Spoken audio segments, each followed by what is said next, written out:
coming in. Well, according to my watch, it's about 3 o'clock. Is that what everybody else has? Yes, sir. Does that mean you guys are ready to get rolling? Ready. All right. Everybody ready for some weather training? Yes. How many of you knew you were coming for weather training? And how many just got told to show up for training? Yeah, I thought there'd be more hands on that one. Well, I would like to welcome you to your weather training, whether you knew or not that that's what you were in for. If you don't know me, my name is Carrie Cordles. I work for Butler County Emergency Management, and I will be delivering mostly the Storm Fury on the Plains presentation for 2017 with a few little tweaks and a few little changes to it. Have any of you been to the formal presentation that the National Weather Service actually does within any of the last few years when they come around and they give it in the county? Have any of you been to one that our department has done? Yeah? We got a few more hands up there. All right. Well, what we're going to do is this season, or this year's version of the Storm Fury on the Plains, and if you're not familiar with it, what it is something that the National Weather Service puts together every year. They'll create about a 2-hour presentation, just so you know what you're in for, about a 2-hour commitment here. And they'll take this presentation that discusses severe weather safety, severe weather preparedness, storm science, all that kind of stuff. Then they'll take it and they'll deliver it once in every county in their coverage area. Then they'll hand this over to us and say, okay, now go ahead and bless the masses and take it out and train other people that are interested in it. I will admit that I do make a few little tweaks here and there to their presentation. So if you happen to get the opportunity to go to their presentation, because they've still got some scheduled this year, you'll see a few variations, just a little bit. I take some creative license with it and adapt it a little bit more to us. But this is basically what the National Weather Service has packaged for us for this year. Now you'll see from the agenda, back there, what we're going to do this year. If you've been through Storm Fury before, you know there's kind of a formula. There's stuff that's covered every single year. They may mix it up and put different videos in, maybe include last year's storm data as opposed to from a couple years ago, but it kind of follows the same formula. We always talk about safety stuff. We always talk about how storms are put together, do a little bit into the science. We usually touch on slightly different features from year to year, so it's not always just here's this cloud every year. Because this is also targeted toward folks that actually go out and do storm reporting or storm spotting for us, for the Weather Service, for the TV stations, there is stuff on how to be a spotter. When we get to that section, if that doesn't apply to you at all, what I would recommend is you just kind of take the little safety nuggets out of it and say, well, I'm not going to go out on purpose and chase down that storm cloud, but if I happen to be face to face with the storm cloud, at least I know what to do to get out of its path and what to do to be safe. So that's pretty much our plan of attack for today. Now, of all the folks in the room here, thinking back just to last year, just to 2016, how many of you actually encountered some kind of severe weather last year? Not just a little bit of rain or a little bit of pea-sized hail, but what we'd actually consider severe. So a hailstone of a quarter-sized or larger, wind speeds of 58 miles per hour or higher, maybe some flooding. Did we have a little bit of dampness last year? A little bit of flooding maybe? Some damage, tornadoes, any of that kind of stuff. How many of you actually had some exposure to severe weather? And the rest of you either don't want to raise your hand or have somehow skated and made it through a season in Kansas without any weather, right? Kind of unlikely, but. So those of you that did actually encounter some severe weather, how many of you actually reported it to someone? And there's some options here. Maybe reported it to the county, which would be to our department. Maybe to 911, because you guys have 911 right here available in your city. Now, when I say reported it to 911, I hope that would be on the non-emergency line or fire and PD maybe on your radio. Hoping nobody actually dialed 911 and said, hey, I've got some hailstones in my yard. Because 911, I think, kind of frowns on that use of their system. But, report it to them. How about anybody who's a community-based spotter actually reports to the National Weather Service directly? Anybody here that does that? Nope? Well, either that or you're just a really shy group and you just don't want to raise your hands. How about any amateur radio operators? Any of you guys get on the ham radio and listen to reports flying back and forth during storms and maybe chime in with your own stuff? No? Okay. What about to the TV stations? Anybody ever take a picture and send it off to Cake? Or to KSN, or KWCH, or any of those guys? No, you don't. You guys just kind of keep it yourselves, don't you? Yeah, there's a cloud out there. I don't care. How about at least on social media? Did anybody put it on anything on their Facebook page or maybe tweet something? Hey, ugly cloud. I was in the background of fake news for a weather watch. All right, so we've got somebody that actually, maybe not intentionally, but you inadvertently made it on. All right. So why do we get so tied up in reporting? Why do we even bother talking about reporting or even focusing on reporting?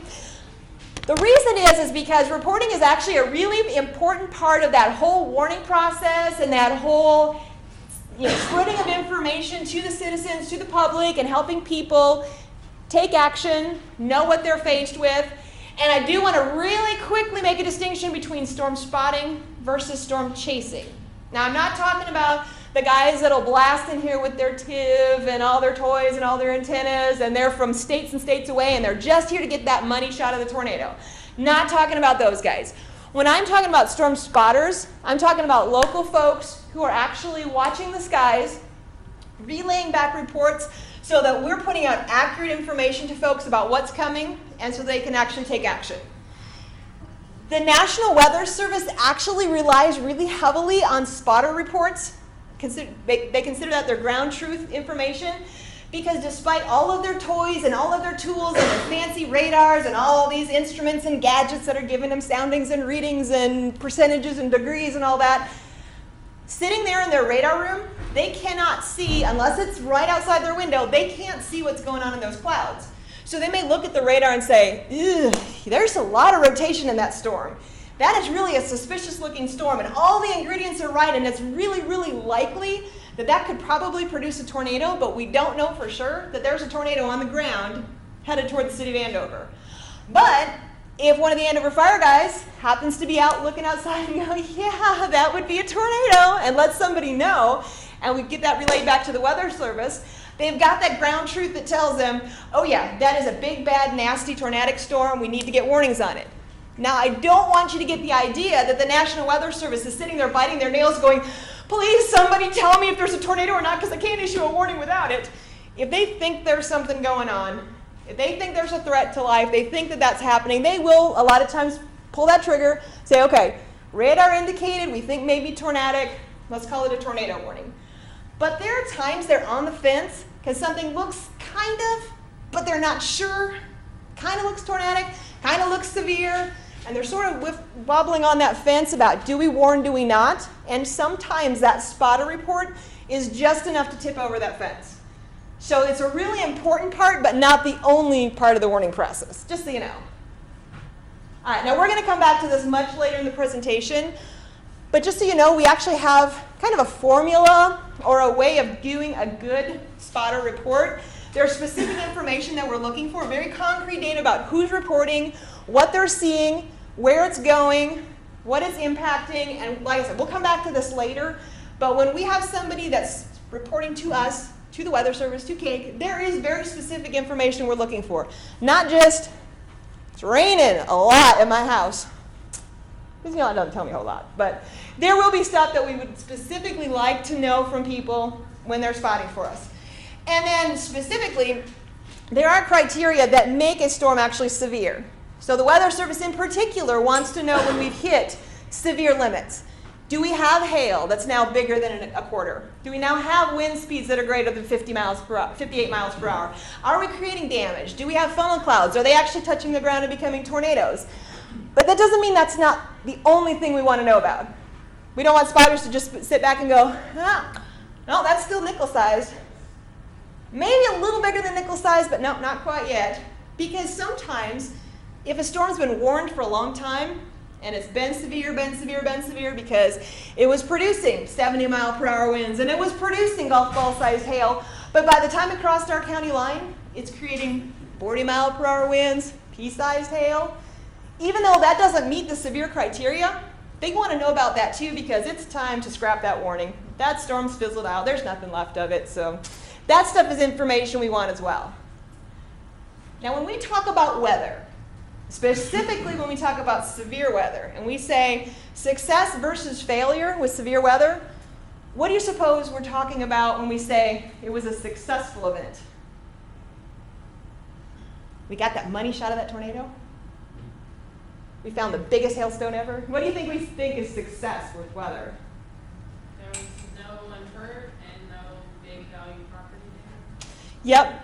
Specifically, nobody hurt or killed. Those are the big things we want to know is, did we keep our people safe? There are some things you can do to lessen property damage, but a lot of times if a tornado wants to land on your house, there's no way you can talk it out of taking your roof. But if we can make people take action, so at least they're not in it when it takes the roof, or on the second floor when it takes the roof, those are really important. That's success for us when we keep people safe. But to get to that point, there's a lot of things we need in place. First of all, we do need that accurate information. So reports are part of that, people telling us what's going on. Yes, big hail. Yes, bad tornadoes. Yes, high winds. We also need to make sure that all the information that we're putting out, the Weather Service is putting out, the city's putting out, the news channels are putting out, that we're all saying the same thing. Not just about the same hazards, but about what we want people to do with it too. And to give you a real life example, so we always tell people, when there's a tornado coming, get to the lowest level possible. Get down in your basement, get down in your storm cellar. If you're in a nice well-built home, get to the center of it, as interior as possible.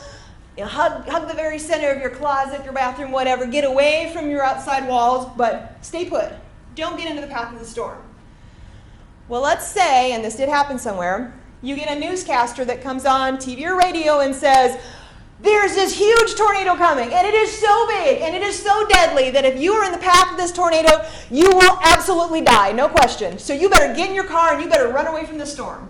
And let's say everybody follows that advice, gets on the road, bottlenecks the road, and everybody's stuck on the highway when the tornado comes through instead of safely in their homes. We created a big problem there, didn't we?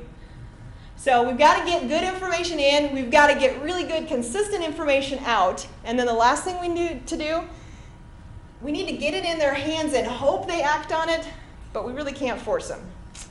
You can't really take somebody kicking and screaming down to their basement and say, come on, it's time to take shelter. If they're not going to take shelter, they're going to go out with their camera and film that tornado instead.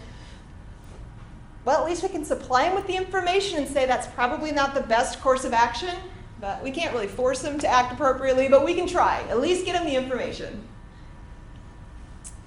Now, in order to do something take that severe weather action, in order to know that something has to be done, you have to know something's coming, don't you? And I'm hoping that most of the time you know bad weather's on the horizon or you know you're in trouble before you look up and go, ooh, that's spinning. That's a little too late. I'm hoping long before that you knew there was a risk of weather coming that day. So we're going to talk a little bit about how to get information clear on out, even days before the storm, and then also as the storm's barreling down on you, how do you get that last trigger that, okay, now it really is time to take shelter? First of all, when do we have to pay attention in Kansas? When do we have to be kind of ears out and eyes open to the possibility of severe weather? Is it just a couple months out of the year? Just a few months? What's that? Spring is a big one, isn't it? Do we have a peak season for severe weather? And does anyone know, if we do, what it is? Spring kind of starts to narrow it down. We've now gotten into the start of our peak season. In Kansas, severe weather season is pretty much considered to be about mid-March-ish, mid to late March, to mid-June. That's when our really prime time is, especially for those big, hefty, massive storms that can produce really nasty hazards. That's our big prime season. But do you think that's the only time we've ever had tornadoes, large hail, flooding rains, all that? No? You'd be right on that one, wouldn't you? So this graphic shows specifically tornado frequencies over about a 60-year time period. How often did tornadoes appear? And in what months? And it starts from January 1, goes all the way down to New Year's. When have tornadoes occurred? Well, there's definitely a spike, right? We can see that we have a peak season, and we can tell that definitely in that like mid-March to mid-June time frame, we need to be paying attention. And we need to be aware of the possibility for severe weather. But do you really see any kind of a significant time spell where we're off the hook and we never have to worry about weather? How about last year, in July? Anybody remember July 7th in Eureka? Outside peak season, right? And Eureka got gifted by Mother Nature with a really lovely EF3 tornado. Actually, they ended up with 2 tornadoes that night. One that came barreling toward them at EF3, and then I think the one that actually hit town might have been an EF2. But they had 2 tornadoes barreling down at them after dark in July, not during our peak season at all. Fortunately, even though almost 100 homes and structures were damaged, no fatalities, no injuries. And there's a theory on why that happened that we'll get to here in just a little bit. And it has to do with getting information. Well, then also in July, there was a tornado in Nickerson. Again, EF3. Pretty decent sized tornado. Also not during our peak season. Got another one there. And Nickerson's tornado, actually both Nickerson's and Eureka's, were not your traditional southwest to northeast. They kind of decided to choose a different path. So not only did we get tornadoes out of our peak season, we got tornadoes that weren't behaving the way everyone's programmed to expect tornadoes to behave, which adds to our risk. How about October? October, we never have to worry about tornadoes, especially big ones, right? Well, if you were in Saline County, you got an EF3 tornado last October. But once we get past October, we should be good, right? Definitely by the time we get to December, we're not talking tornadoes at all, correct? How about Christmas Day? Saline County had it was only an EF0, so we're just talking baby tornado, but still, it was a tornado on Christmas Day. Now, this wasn't the only tornado on Christmas Day in Kansas either, but this was the only one that was in, fire guys are out here. This was the only one that was in the Wichita NWS coverage area, and that's what they were concerned about when they made this presentation. You know, all those folks over in Dodge City, yeah, they can keep their tornadoes to themselves. So there were actually quite a few on Christmas Day, but not when you would have expected that you'd have tornado warnings. Christmas Day, open presents, go to your shelter. Not the way you'd kind of be expecting to spend your day. So there isn't really a safe time in Kansas where we can say, kick back in the lazy boy, there's never going to be any weather. So we'd like to know when weather's sneaking up on us. And the further out we know it, the more preparations we can make, the more advanced warning we can get. And there are some tools out on the website. Specifically, now these are from the NWS family of agencies. There's a lot more out there than just what NWS or what the NOAA agencies have. But this was produced by the NWS, so we're going to focus on what they have available. Now, the Storm Prediction Center is based out of Norman, Oklahoma, and they have responsibility for looking at the whole country, where NWS, on the other hand, has little regional offices where they'll just take a little chunk of the country, and they're very focused in on just a small number of counties. So NWS is Storm Prediction Center is taking a little bit of a further step back and going, okay, countrywide, what is our storm risk for the next, and they'll look up to 8 days out. And they'll put all kinds of write-ups on their website, and they'll put nice pretty graphics that give us something to look at to say, okay, do we have a risk coming up, and where are they sort of tentatively thinking it might land? Because there's no absolutes with weather, right? If we see this picture 4 days out, is there a guarantee that that's what the picture is going to look like 3 days later? No, not a chance, not with weather. But hey, it gets us started thinking. Without knowing anything at all about how the Storm Prediction Center figures out risk, do you already get a feeling that somebody on that map's going to have a bad day? You can just tell from the way they do their graphics, kind of that bullseye fashion, and the fact it gets darker and meaner the more you get toward the center. You know, that looks suspiciously like it's over us, doesn't it? Well, this is one of the maps Storm Prediction Center puts out that says, here's what we think the risk of severe weather is in the country at this given time. And I'm going to skip ahead a couple slides. And they've created all these categories that, like I said, kind of make a bullseye fashion, and they get darker and more ominous the further up the risk scale you get. And it starts all the way from an area that's not colored in, you're golden. You're off the hook for that day. And then you get to a light green. That little light green just says, you may have some showers. Garden variety thunderstorms, nothing severe. You're good. Just be prepared for a little watering on your lawn. Then it starts moving into okay, now you're maybe going to be seeing severe weather, and that risk level is going to be climbing the further up you get the scale. And not only is your probability of seeing severe weather going up, but the nastiness of your hazards goes up as well. So if you start out in the 1 at the marginal, okay, you could have some severe weather. Your probabilities are starting to climb. But if it shows up, some hail, maybe some wind, maybe a tiny little twister, but you're not really worried at that point. Your risks of really significant nasty stuff is pretty low. On the flip side, you get all the way to the purple end, and if you get a high-risk day splashed over top of you, not only are you talking about high probabilities, but you're talking about really big hail, really big tornadoes, really strong winds. You don't want to be in the purple.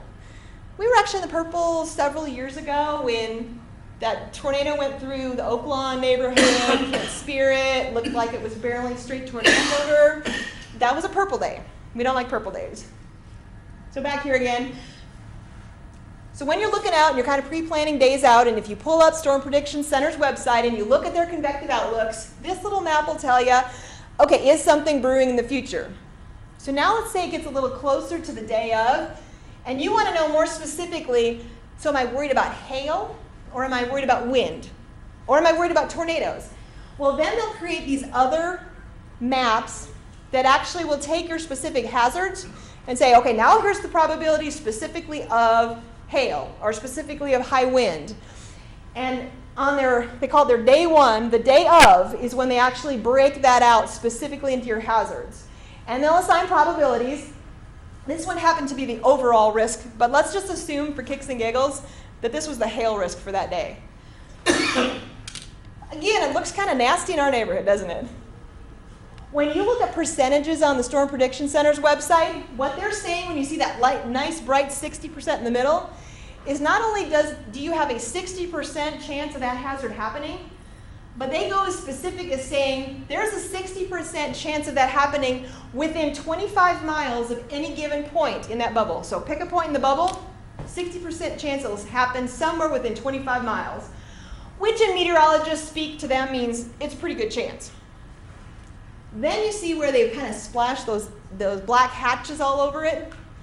If they put a black hatched area on their map, what that means is not only are we looking at a 60% chance of hail, we're looking at the high end of hail. So we're looking at, instead of nice little golf ball sized hail, we're looking at tennis ball or grapefruit sized hail. So when you see hatches, that means whatever that hazard is, amp it up to the high end. So again, just another clue or another tool to let you know, are we in trouble and what are we in trouble for? Well, like I said, Storm Prediction Center is looking at the whole country. So they're concerned about everybody as a whole. They're not so worried about what's going on in our neighborhood, which is why it's really nice to also go out to the Wichita National Weather Service website and look at what they're saying for the next few days, because they're looking more specifically at what are the conditions right around Wichita. They've got about 20 odd counties, 22, 24 odd counties they're responsible for, and they'll say just within that bubble, what are we worried about? So they're looking a little more specifically, maybe a little more accurately, and I won't lie to you, sometimes the two stories don't exactly mesh between Norman, Oklahoma's story and Wichita, Kansas's story, so you just kind of take it with a grain of salt, and where they merge, say, well, okay, maybe it's something nasty. But at least these guys are looking more specifically at our neighborhood. And again, they'll look several days out and say, what's the risks? And they'll do a nice little write-up, but then they do nice pictures too. Nice color coding, and your risk is increasing the further you get up the color scale, and the brighter and nastier the colors get, the more you hope you don't live down in that 5 area. So that's another tool for looking out and saying, what is our risk several days out? So now the day's arrived. And now we know that everybody's saying the risk is high. We could have some severe weather. So how do you get told when the severe weather happens? Because when they issue that watch or they issue that warning, you need to get that information to you, don't you? And that's when we turn to Millie, for example, she definitely has a big fan base. And Millie, tell me if I'm in trouble. Well, there are other tools as well that we can use. So you can hear that all right? It's slow. Huh? It's slow.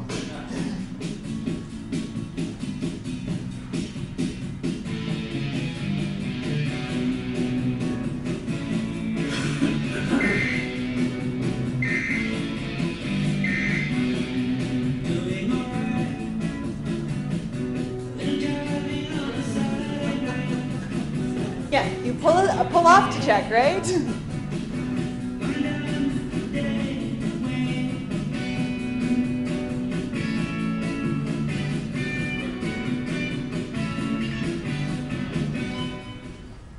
How many of you have actually heard of the wireless emergency alerts before? And actually gotten them? Probably most likely in the form of an Amber Alert, correct? Those are the ones I think that have been triggered the most in this area. What it is it's a signal that pushes to any cell phone that's of new enough technology to receive it, that's within range of a cell phone tower. So for example, let's say we had a tornado warning and it was moving, they plastered it all over the Wichita area and western Butler County, and you happen to be within range of a cell phone tower that's inside that polygon that they just drew. So that warning's issued, all of a sudden your phone starts screaming at you. And you didn't do anything, you didn't sign up for anything, you didn't subscribe to anything, you didn't activate anything, just all of a sudden your phone starts screaming because of this technology, these WEAs, that was a project between FEMA, the National Weather Service, some other folks, some other alphabets. They got together and said, let's get some information that we can just shove out to people without them having to do anything to get it. Because there are lots of tools you can sign up for, but if you never get around to signing up for them, it doesn't do you a whole lot of good.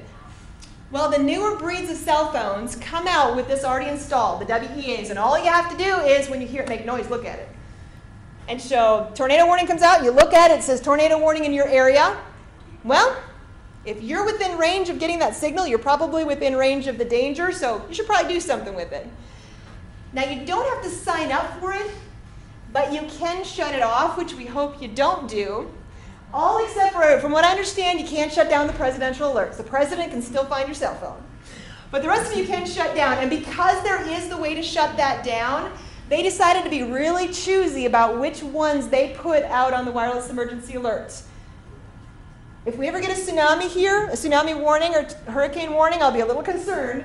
Or in the typhoon, but some of that other stuff, tornado warning you might get, extreme wind warning maybe, flash flood warning maybe.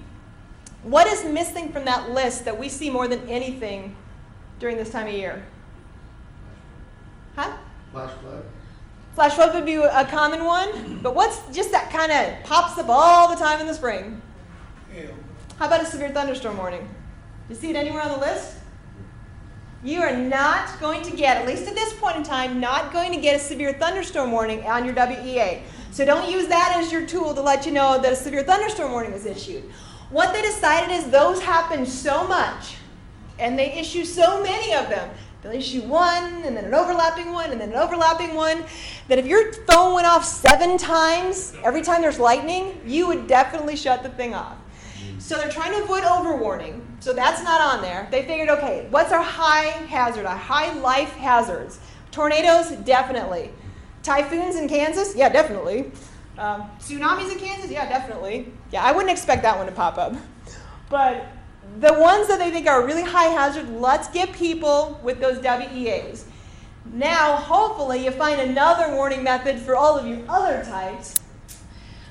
I'm not going to make you read all this, but what this was is that all that little write-up I'm going to explain to you was a conversation the Weather Service had with the emergency manager over in Greenwood County and said how, with an after-dark tornado that barreled down on a populated area and wiped out over 90 structures, did you not only not have fatalities, but you didn't have a single injury in your town?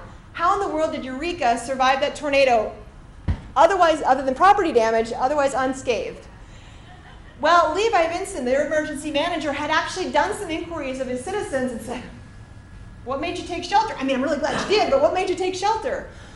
And a lot of the people that responded to him said, you know what? As that storm moved in, all of a sudden my cell phone just started screaming at me, and it was something I'd never heard before, and it was new and different, and so I figured I should probably pay attention to it. And it was the WEAs going off for that tornado warning. So they actually did a good thing in that case. Now I'm hoping the day doesn't come where we're so used to it and we go, yeah, WEA, and toss it and not listen to it. But for right now, they're new and different enough, they're kind of spurring people to take action. And if you saw the little scenes that flashed up on those pictures, they had a significant amount of damage in Eureka. So it really is impressive.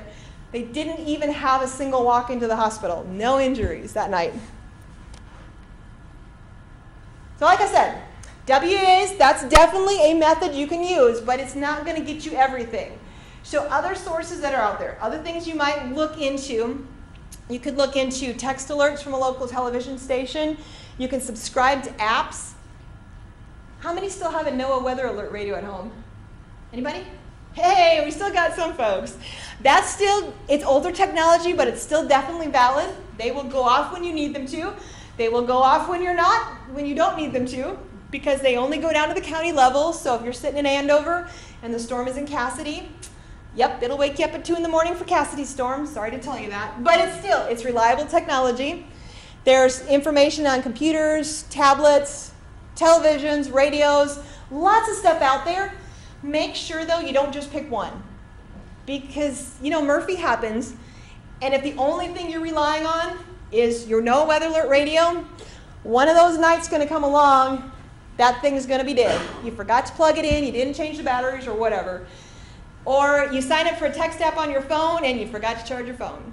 So make sure that not only do you have more than one method, but it uses more than one platform, because if every single warning option you've got is associated with that cell phone that is currently not charged and is sitting down in the console of your car because you forgot to bring it in, yeah, that's not going to do any good. So multiple methods of getting warning information on multiple different devices or platforms. All right, any questions so far? So far, so good? Okay, well, we are actually going to move into some of the science behind creating a thunderstorm. And the reason we teach how a storm is put together is because we figure if you know some of the ways that storms come together, that'll help you move toward that, okay, I know this is a bad environment, a hazardous environment, because I recognize this kind of storm structure and this kind of cloud formation, and I know this is bad, but I know it's moving away from me. That information can actually be part of your toolkit for being safe when a storm comes along. So the first thing we're going to talk about is what ingredients we need to actually build a storm. Because just like baking a cake or making dinner, if you miss an ingredient, you can have a really different outcome than you planned. So maybe you forgot to put something in your cake, and instead of something nice and fluffy and yellow, you get a slab of concrete. Same thing can happen with a storm. If we're missing an ingredient, everything else may be there to create a storm, but it falls on its face because there was just one little piece missing needed to really pump that storm up and create a supercell thunderstorm. So when we're putting together a storm, there's 3 things in particular that we need to get started. We need moisture, we need lift, we need instability.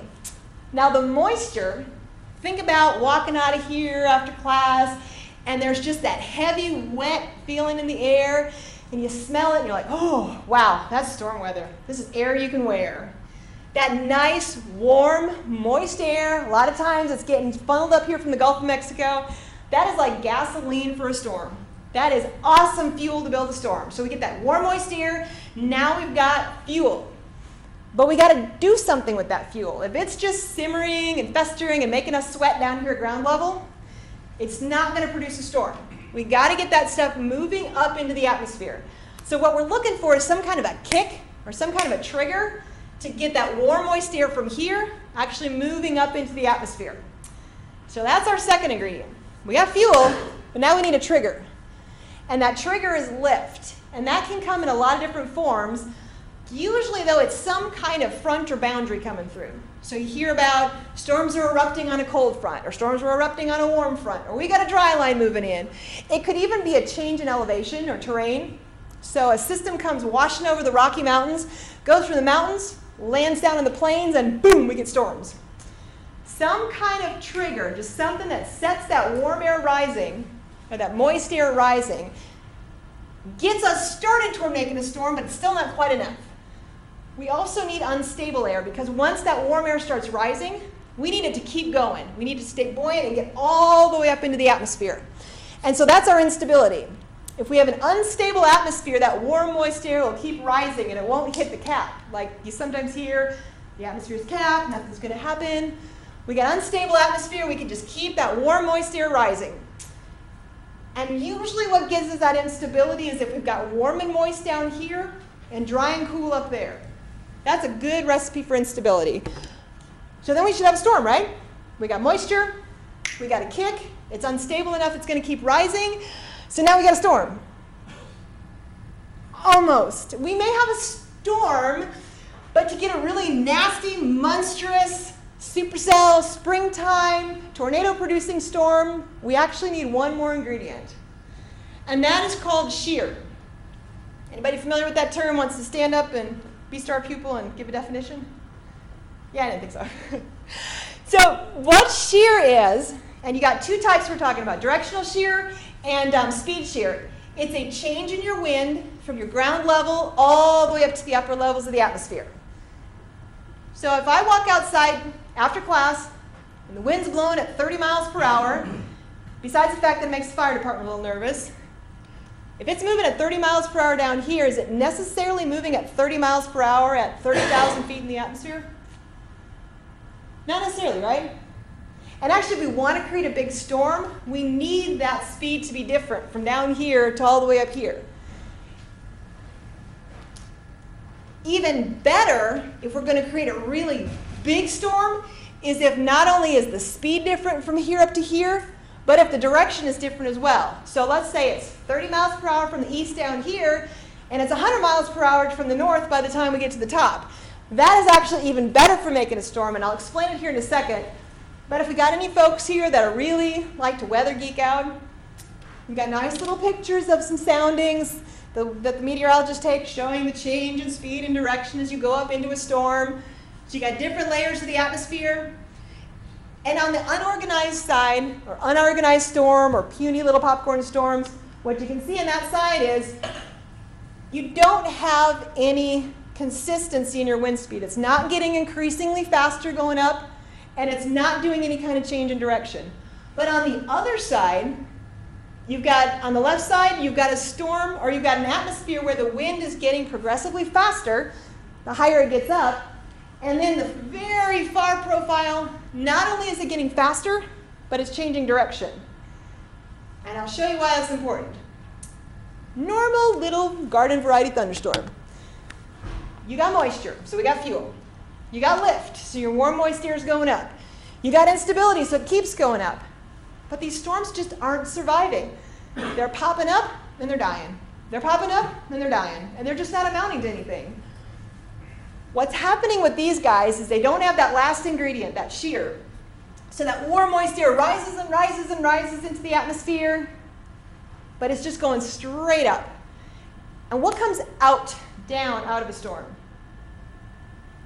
Got warm moist air going up. What comes out of storms? Rain? Yeah. Rain comes out, hail comes out. How warm is that stuff usually? If you stand under a rain shower, is it nice and balmy, warm, sauna type weather? No, it's cool. So we've got warm moist air trying to get up in the atmosphere to feed the storm, but it's just going straight up, and then you've got cool rain coming right down on top of it, and those two intersect, and they just short circuit each other out. So that storm will try to grow, and then it gets killed.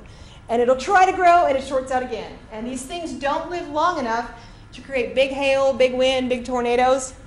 Now, on the other hand, if you've got that shear, that directional shear, or that speed shear, or both, what's happening is that warm moist air is rising up in the atmosphere. And as it goes up, the wind that's pushing it down here is a whole lot slower than the wind pushing it up here. So as that warm moist air rises up and it creates this column called an updraft, that starts to tilt. Because we've only got, say, 30 mile per hour down here, but we got 100 mile per hour up here, and that whole column tilts. So it's growing, and then it drops the rain and hail out here. It grows and it drops, and it grows and it drops. And it doesn't short itself out. It keeps going, it keeps going, it keeps growing, it gets bigger. It makes nastier hail, makes bigger tornadoes, and you get something that looks more like that instead. So you've got a tilted updraft, so it's going to live longer, and it's going to be stronger. But then if you also have a change in wind direction as you go up there, up into the atmosphere, that whole column can start to get turned, and you can get a spin going on that entire storm. Now you look up, this isn't where I want you to look at storms, but you look straight up and you see an entire base of a storm just spinning above you. That is a big, monstrous, strong storm because it's got all the ingredients to keep it living a long time. All that fuel's rising up. It's rising at an angle, so it's not going to short itself out. And there's shear up there that's making that thing just spin like a top. And that's creating a big old monster storm. Let me go back for just a second. Come back.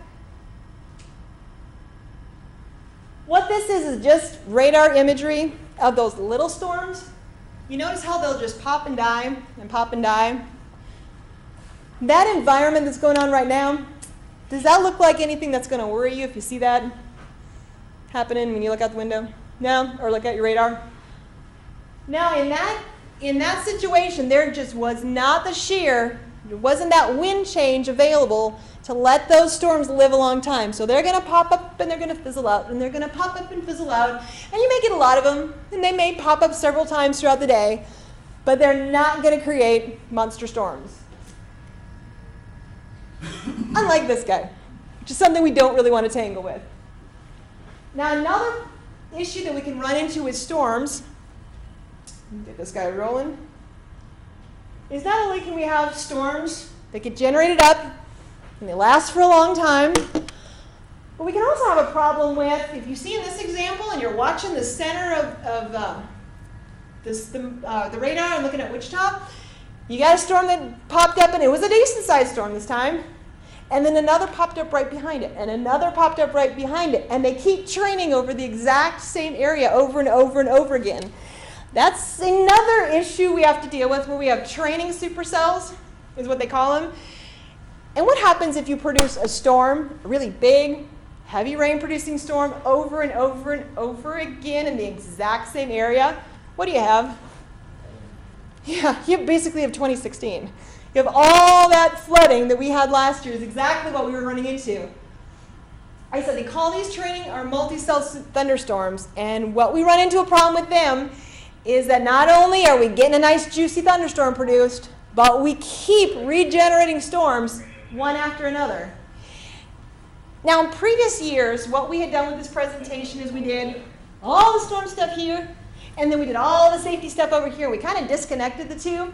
Well, this year we've kind of merged them together, because really, right now, what we're talking about flooding storms and flooding rains is probably a good time to talk about flooding safety. So you guys get a little video to watch, having to do with flooding safety and a lot to do with what not to do in floods.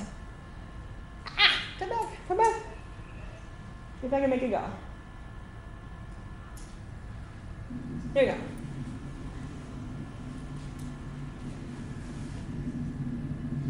Charge! Bad choice. Come on, car. Oh.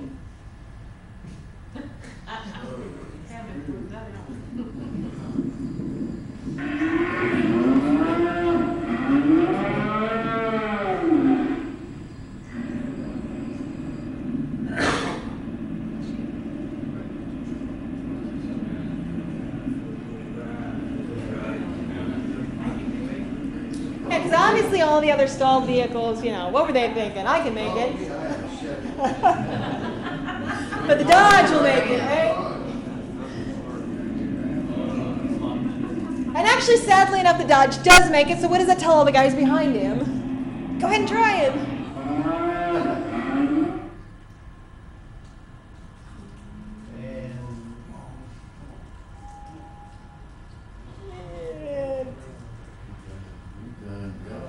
Yeah, not so much.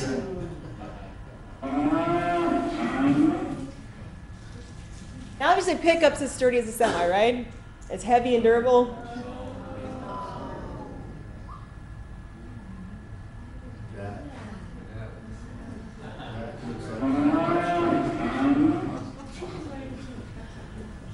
Okay, so who caught the theme there? Usually the Weather Service says, turn around, don't drown. What was the theme this time? Don't follow the herd. Yeah, if you didn't catch the cow theme, don't follow the herd. We still make that mistake of, it's not that deep, it's not moving that fast, I'm sure the road is just fine underneath it. You'd think eventually we'd learn the lesson, but how about last year? So September, 2016. This was a rainfall or precipitation map from that rainstorm.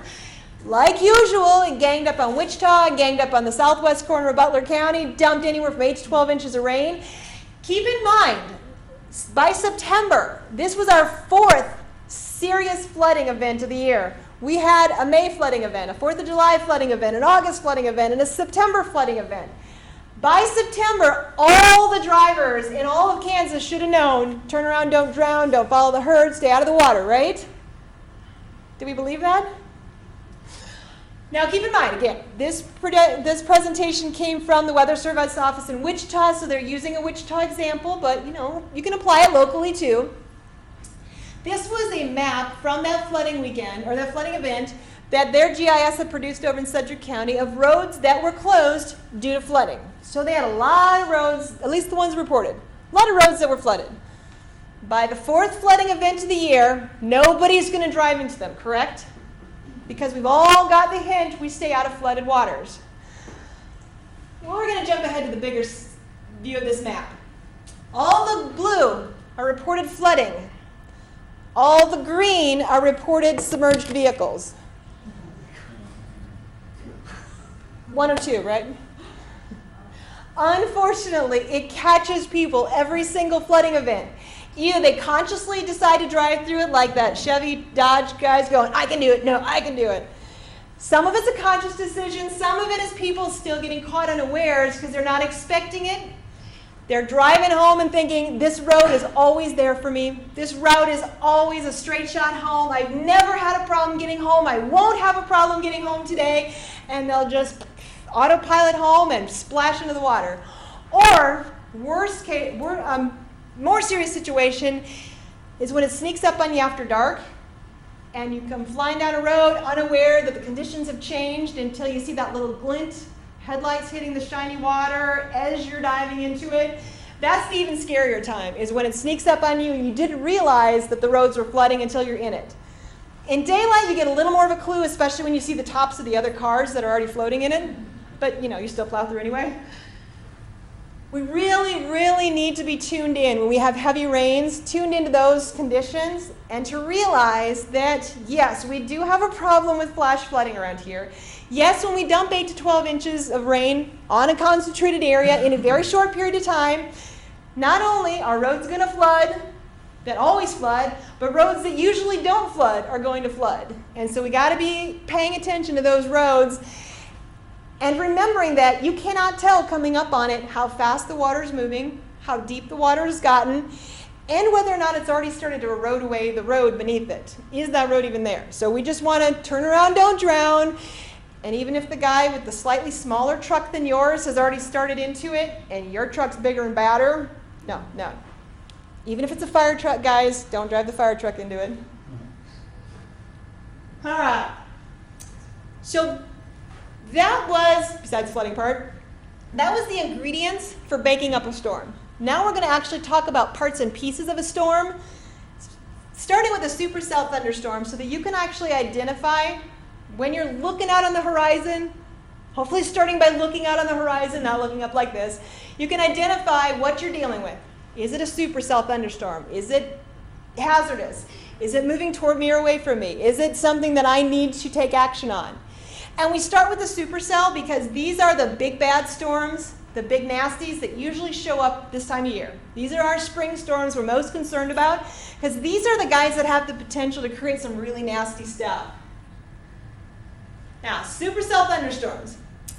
Remember that radar image because we're going to come back to that later and talk about the radar piece. But supercells are those guys that have got that not up and down updraft, not up and down feeding, but they have that tilted updraft. So they're feeding up into the storm, and they're dropping out rain and hail ahead of it. So they're creating this nice circuit where they can keep going and going and going, potentially for hundreds of miles. These are those little kind of floating standalone storms. They may be traveling with friends, but they're still standalone storms, kind of just charging across the landscape, creating a bunch of problems, and potentially creating those higher end hazards, the bigger hail, the bigger tornadoes, the stronger winds. That is a supercell, the diagram of a supercell. And we could spend the next 4 hours going over every one of those features and talking about all the science that goes into that supercell. And I see heads already going, forget it. In interest of time and to keep it simple, we're just going to pick 8 features out that are really important for you to know in terms of determining, is a storm strong, weak, moving toward me, away from me? Is there something I need to do? Now, I said the updraft. I kept using that term, that point where the storm is feeding, where the warm air is moving up into the storm. So we want to know if that updraft is tilted. Can't always tell just looking at it, but if we do see a tilted updraft, right away assume we've got a stronger storm. Now, this little guy, this is a straight up and down updraft, little storm, not too impressive. He's going to probably short circuit himself out in not very long. And it just doesn't look real well formed, real chunky, real impressive. You notice he almost looks a little fuzzy, kind of cotton candy sort of look. Compare that to these guys. Just at a glance, which one would you rather tangle with? I know, it kind of depends if you're out there with your camera, right? These, just at a glance, you can tell there's something a little fiercer going on. Some of them you can actually tell, like the one way down in that corner, you can tell he's got a slanted updraft. You can just see it looking at him. It's not always that easy to tell, but you can see on all of them that their updrafts, or the areas where they're feeding, are really crisp and really thick and really meaty. In fact, Chances compared him to cauliflower. He's the guy who writes these presentations. He said it looks like a head of cauliflower. So if you see that really crisp, kind of bubbly, maybe even a popcorny sort of look to it, you've got a lot more substance and a lot more energy going on in that storm. And you may even see, like the one down in the corner, you may see a striping or a barbershop pole sort of look that tells you that entire storm is rotating. Signs of strength in a storm. Really big, strong storm. Now, another thing that you will see on a storm that's pretty mature and pretty developed is what's called the anvil. Now, I told you all this energy is rising up into the storm. Warm, moist air rising, rising, rising up into the storm to feed it. Well, eventually it's going to get to a layer of the atmosphere that's not storm friendly. It's not going to be able to go any higher, but it's got to go somewhere. Well, you get up to the top layer of the atmosphere and you've got 100+ mile per hour winds that are pushing you along. Most of that energy is going to say, okay, that's fine, push me along. So that energy rises up, and then it just starts getting shoved by those winds way up in the atmosphere.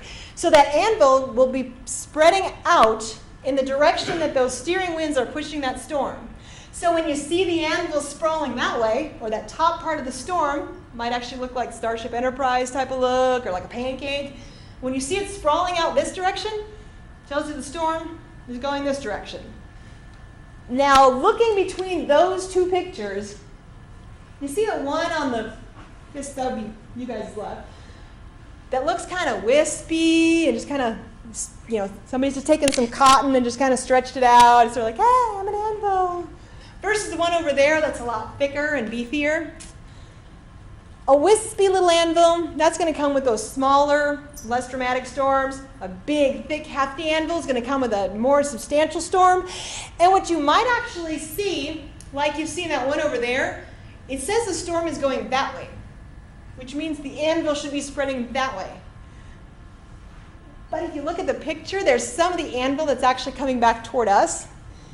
And what's going on there is you have what's called a back-sheared anvil. Again, energy rising, rising, rising up into the storm, hits a level of the atmosphere, it can't go any higher. Most of it just kind of cooperates with those upper level winds and goes that way. But sometimes there's so much energy rising up in the storm that as it hits that upper level of the atmosphere, some of it actually kicks backwards against those steering winds and creates a little lip on the back of the storm. And that looks a lot like this. Obviously kind of sped up. They don't really move that fast. But you got a big old storm growing here, and most of the storm is sprawling out to the left there. So that anvil, as it sprawls out to the left, tells you a storm's going that direction. But you see at the far end how it's sort of fanning out or lipping out at the end? That little back shear over there, or that back shear anvil, tells you you've got a lot of power in that storm. Most of you could probably just glance at that storm and go, ooh, that's bad. Because he just kind of looks nasty, but there's your extra clues. Big, thick anvil, and some of it's back sheared. Where's that at? You know, I am not actually sure where that was taken at. But he's impressive, isn't he? Definitely a monster storm. Now, another thing you might see, I told you the anvil forms when you hit that top layer of the atmosphere where you can't go any further. And we got this nice picture of an anvil, but wait a minute. We got more stuff bubbling up over top of it. So if the anvil is the highest level that a storm can go, yet I've still got stuff going even higher, what that little bubble on the top is, or that overshooting top is again another sign that you've got so much energy and so much power in this storm that as it slams into that upper level of the atmosphere, a little bit of that energy actually punches through and creates that little bubbling, kind of butter on the pancake sort of top to it. If you see an overshooting top, or you see that bubble on the top of your anvil, big, powerful storm, lots of energy. Now that was the upper level features of a storm. That anvil, the backshoot anvil, the overshooting top, you're only going to see those if you're 10, 15, 20 miles away from the storm, kind of looking at it off like that. You get any closer to the storm, especially if you're looking at it kind of like at that angle, you won't see those features anymore. So you won't have those cues as to how strong is the storm and which way it's going. Well, the underside, under the skirt of the storm, also has some cues for you as well as to what's going on and where it's going and what kind of nasty stuff it's producing. Now, I told you that the storm is gathering energy and it's all that warm air is rising up into the storm and then it's dropping out the rain and hail in this sort of a fashion. So if you're looking at a storm and you've got an area where there's no rain going on, because that's where it's sucking all the warm air up into it, and then another area of the storm where you can see all the rain coming down out of it, which way do you suppose that storm is going? Feeding and dropping. Feeding and dropping. Feeding. Which way would you expect the storm to move? The way you were walking. Yeah. Do you think that was a dead giveaway? Usually when you're looking at a supercell, that area where there's no rain happening underneath, which is the base of that updraft column, and then the area where the rain's actually coming down, usually with the storm, that rain-free area, which they very cleverly call the rain-free base, that's usually the back of your storm, and then where that rain's coming down is the front of your storm. So you kind of watch the way that's going, provided you're positioned correctly to see it that way. Rain-free should be back, rain should be front. So it should be going toward your rain. Now the other thing that we're worried about when we're looking at it from this angle is, where's the nasty stuff coming out of? Now rain and hail, we already said, okay, wet stuff, the cold stuff that's coming out in the front. So we know the rain is coming out first, the hail's coming out first, but what about those nasty little tornadoes? Where are those most likely to make their appearance? Anybody know? How about that rain-free area? Usually it's under that rain-free base portion of the storm. And what usually, but not always, signals we may be getting close to producing a tornado is when we see something called a wall cloud. And we're actually going to let the tornado titans tell you what a wall cloud is. Hopefully you'll be able to hear him. Come back, bring my cursor back. No. Might have to get, there we go. A wall cloud is a large lowering under the rain-free base of the updraft of a storm. Wall clouds can be rotating and potentially tornadic or non-rotating, posing little threat to produce a tornado. In fact, most wall clouds will not produce tornadoes. The wall cloud is the visual manifestation of the strongest part of the storm's updraft. The wall cloud is where a storm's updraft is holding warm, moist, and unstable air upwards over the storm's cooler downdraft. Because a wall cloud needs this interaction of the storm's cool outflow and its warm and moist inflow, you will typically find them at the updraft-downdraft interface of the storm. This interface is where both the updraft and downdraft meet. The most dangerous wall clouds are the ones which are bulky, persistent, and showing rapid upward motion as well as rapid rotation. When a wall cloud rotates, it needs to be watched very carefully for tornado formation. Again, while not all wall clouds will pose a tornado threat, the most persistent wall clouds associated with supercells should be watched especially closely for increasing rotation and tornadic potential. For the benefit of anyone who couldn't hear it quite that well, and I apologize for the sound setup. We're kind of doing a Band-Aid job here to get some speakers so you can hear what's going on. But for the benefit of anyone who didn't quite hear it or didn't quite follow what they were saying, basically what happens with a wall cloud is you have a portion of that rain-free base that suddenly appears to be lower than everything else. It's not that the storm itself actually squatted down there. What happened is as that storm is doing its feeding, and all that warm, moist air is getting drawn into the storm, sometimes it'll actually draw in some of that cooler air that just got rained on, and those two pieces will meet, warm and moist, and that cooled, rained on air. And as those two intersect, basically it causes condensation. It causes an additional cloud to form. So we're just building more cloud underneath the cloud because those two pieces are just meeting there. Not concerning by itself. Wall clouds, if all they're doing is just kind of hanging out, being a wall cloud, we're not too worried about them. If those wall clouds hang out for a long time though, and they actually start rotating, that's where we get concerned that our next step could be a tornado. Again, there's no guarantee. It's not a given that just because we got a wall cloud and got him to spin that we're going to have a tornado. But it gets us a whole lot closer to having the right environment for a tornado. So as those pieces come together, we get that lowered portion of the storm, we really need to pay attention and say, is that thing actually doing anything? Now, in order to count as a wall cloud, it has to be very solidly attached to the base of the storm. If you're looking and you see base of the storm or base of that draft column, and then you see a big chunk of something floating, but you can see daylight between the two, he doesn't count as a wall cloud. Anybody know what the technical name for that cloud is? I know somebody knows it. Anybody know what SLC stands for? Scary looking cloud. Yes, bonus points. That is your scary looking cloud because it gets everybody in a tizzy and everybody nervous about, oh, there's stuff coming out of that storm. But all it is just junk and scud and moisture and stuff just hanging out under the storm because some storms are kind of messy. They have a lot of clutter under them. They have a lot of junk under them. And if it's just kind of free floating down there, we don't get too concerned about it. If it's solidly attached though, and it's got a good old spin going on it, we really pay attention. And back on that upper one up there, I don't know if you recall when this one was in motion, but this one, you notice how it started to actually create a tail? Very sped up again, but that wall cloud, not only does it have a lowering, but it has a little tail coming out of it. From the distance, that could suspiciously look like a funnel or a tornado, couldn't it? Really what that is just that condensation as it formed visible cloud happened just a little further out, not just directly under the rain-free base.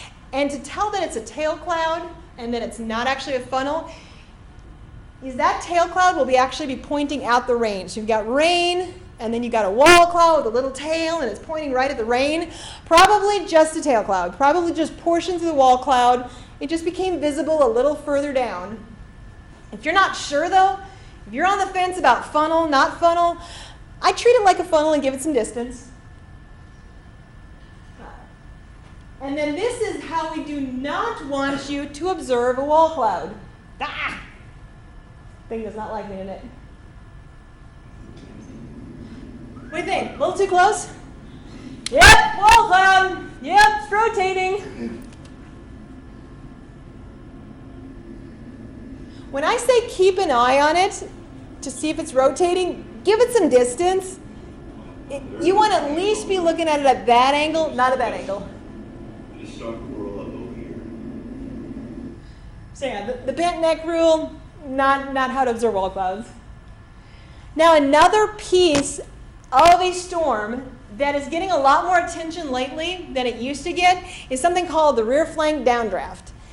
Just in last year's presentation was the first time it got introduced back into one of these safety presentations, because for a while there, it was like, yeah, it's just this technical piece. We don't really need to know about it. It really doesn't have much to do with anything. And then they really started to pay attention and said, you know what? There's this additional feature in a storm that if it's present, can make it even more likely that we can produce tornadoes. So maybe we should let you know about it. So we're going to let the Tornado Titans teach you again.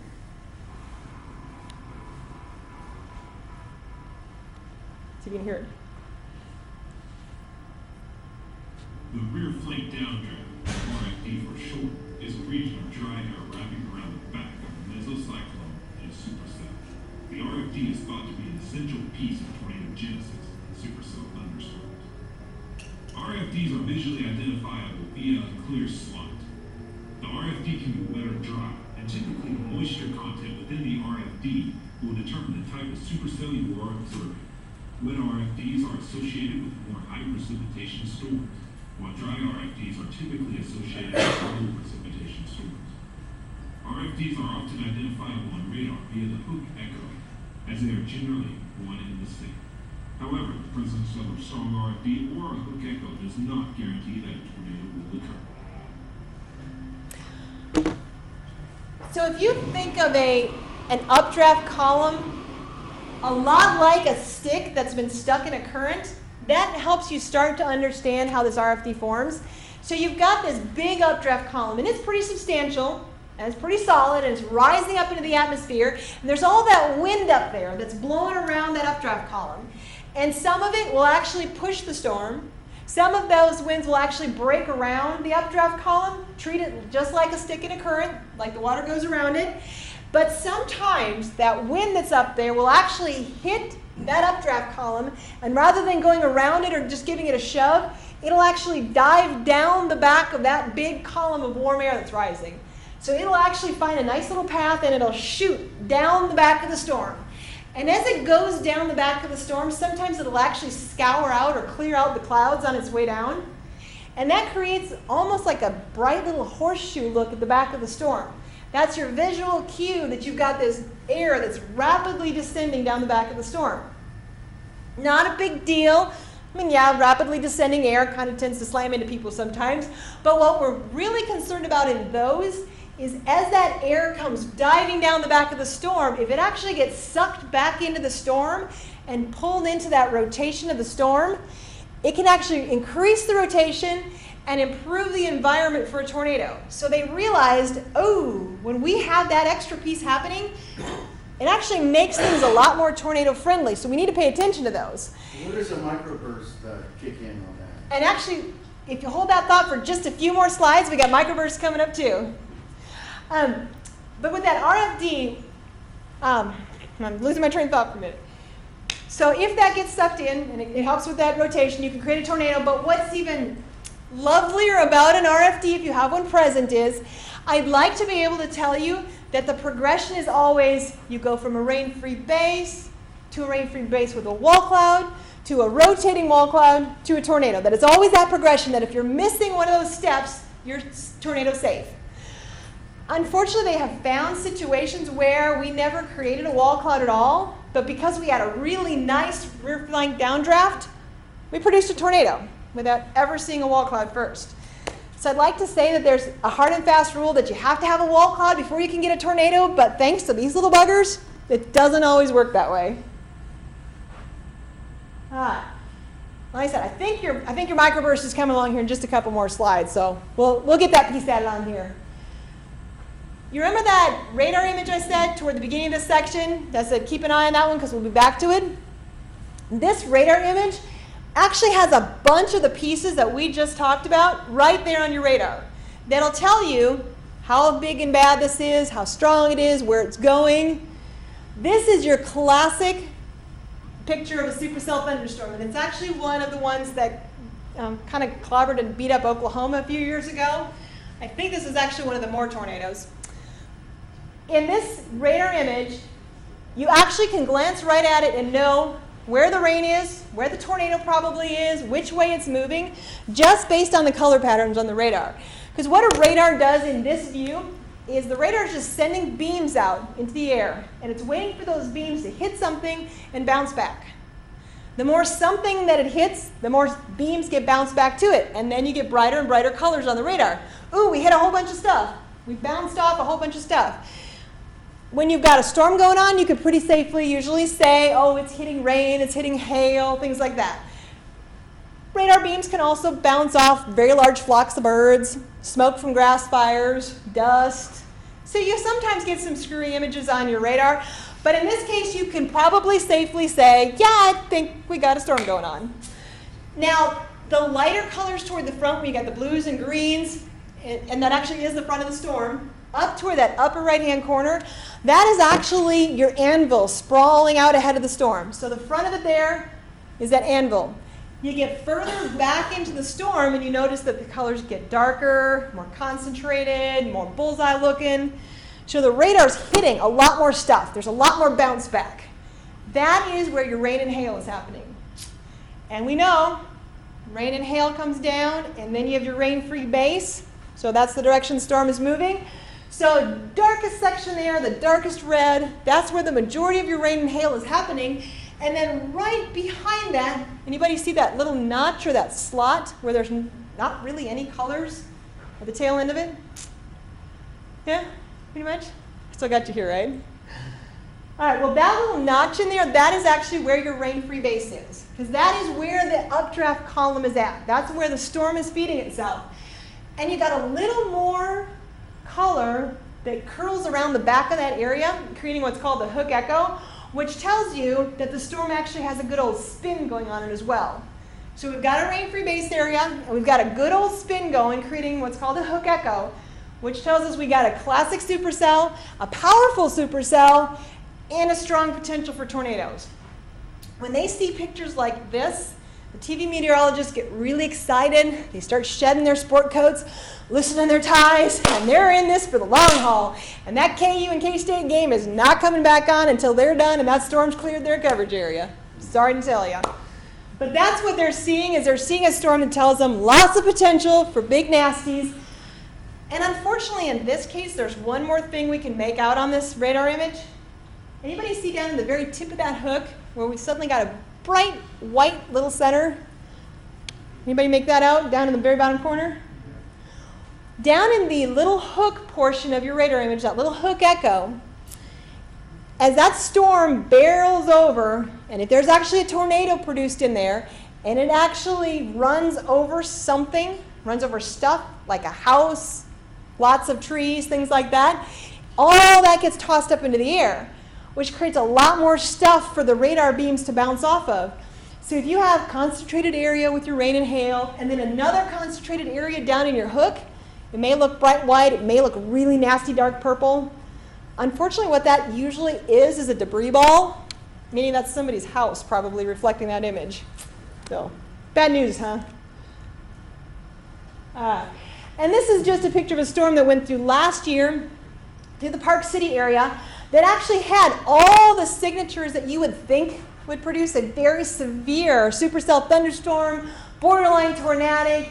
It had the hook echo presentation here and there. There were actually spotters that were seeing wall clouds in progress.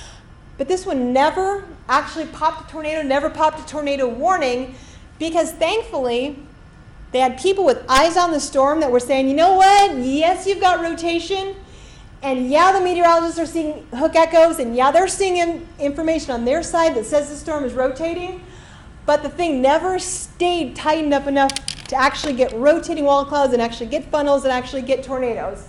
So even though it looked scary on radar, and even though there were signs from the people watching it that, hey, got a wall cloud, no, wall cloud's gone. Oh, got a wall cloud, no, wall cloud's gone. They were keeping eyes on it, and we're actually able to follow it all the way through the city, through Wichita, confirm nothing bad was coming out of it, and avoid pulling that or tripping that trigger on a warning that would have been a false warning, that would have unfortunately been one more reason for people to say, oh, they're always wrong. Next time I hear a warning, I'm not doing anything. So false warning is something that's a big concern to our meteorologist friends. All right, so the pieces that we talked about on our supercell thunderstorm, we had our anvil, top of the storm, back sheared if it's really strong, our overshooting top, and that was our 20-mile outlook. And then looking underneath the storm, we talked about the base of that updraft column, that rain-free base.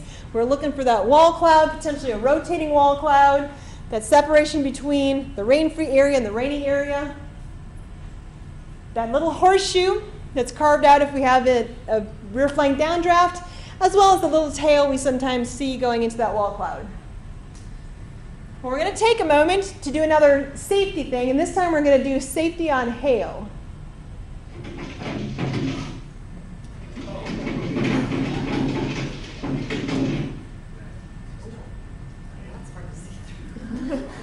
Kind of makes mess, doesn't it?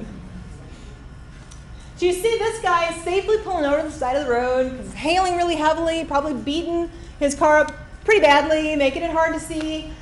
But then all these other folks, where are they choosing to take shelter at? If you look at all those headlights, and now look closer. Is that a safe move when it's hailing? Yeah, it protects your car, potentially. But as you get all these cars packed up under the overpass and more cars come flying along at highway speed, they're really not expecting a whole lot of cars.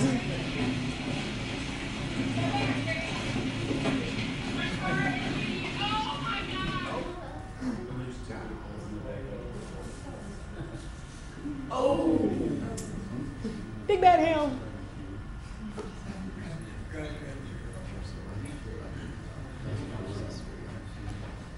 All right, probably the least effective way to protect your car from hail is this last one.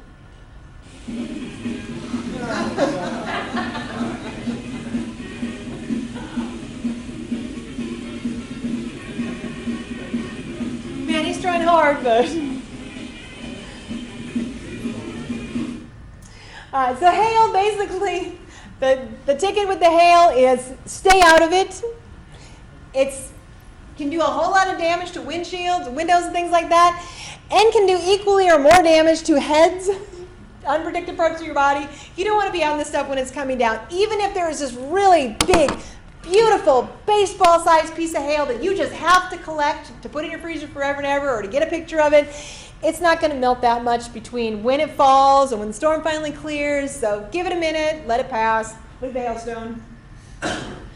So what are your thoughts on this one? Looking at this storm, would you say that this one looks like it's severe or not severe?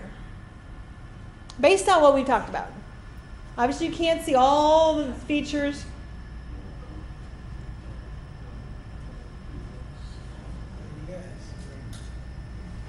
Anybody see rotation? If you kind of look up in the upper levels, kind of look like it's rotating. We've definitely got a rain-free area and a rain area, so we probably have a tilt on our updraft column. And does anybody see way off on the far right side that sudden burst of gray that comes plunging down? Anybody catch that? What was that term you mentioned just a little bit ago? What's that? Or that other thing that you were asking if we were going to cover? Oh, microburst. Microburst, yeah. So microburst is our next little feature we're going to take a peek at. Photographer and monsoon chaser Brian Snyder was taking time-lapse footage in a storm in the Tucson area when he captured this incredible weather event, the wet microburst.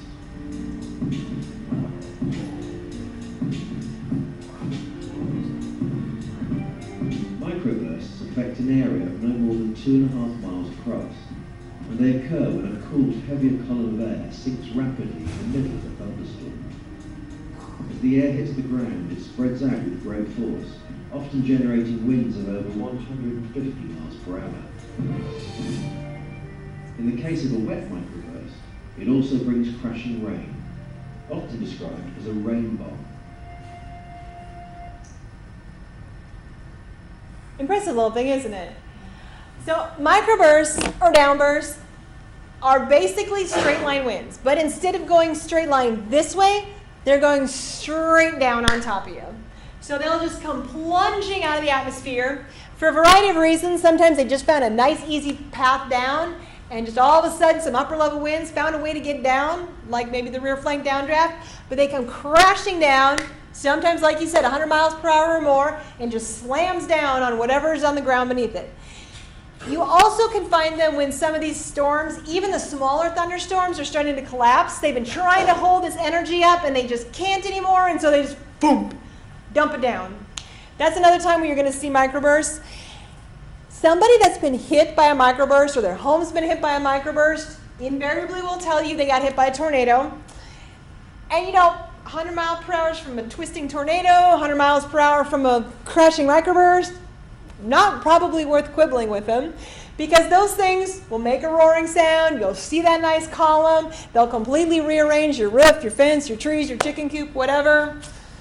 But they are actually straight line wind damage, not rotating, not tornadic wind damage, but could create pretty much just as big a mess.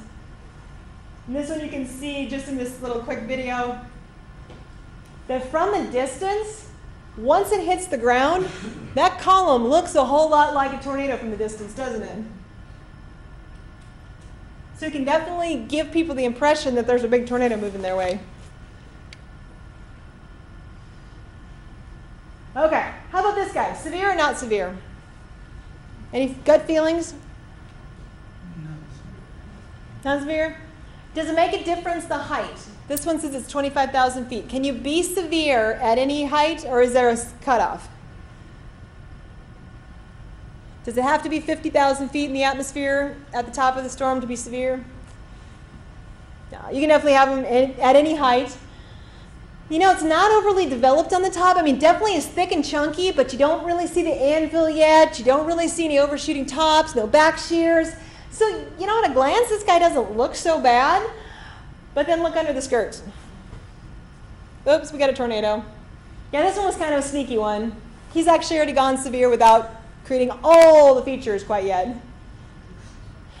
Okay, well, we have another type of storm we're going to go into will be our squall line. But why don't you guys take a quick 5-minute stretch, get some water, use the restroom, and then we'll get back at finishing up the rest of the presentation.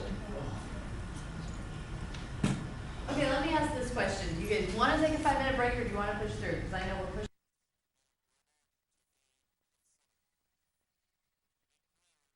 Yes. Okay, we can marathon it through if you guys are game. All right, let's get this done. Some of you were so close to making a break for the door, weren't you? Okay.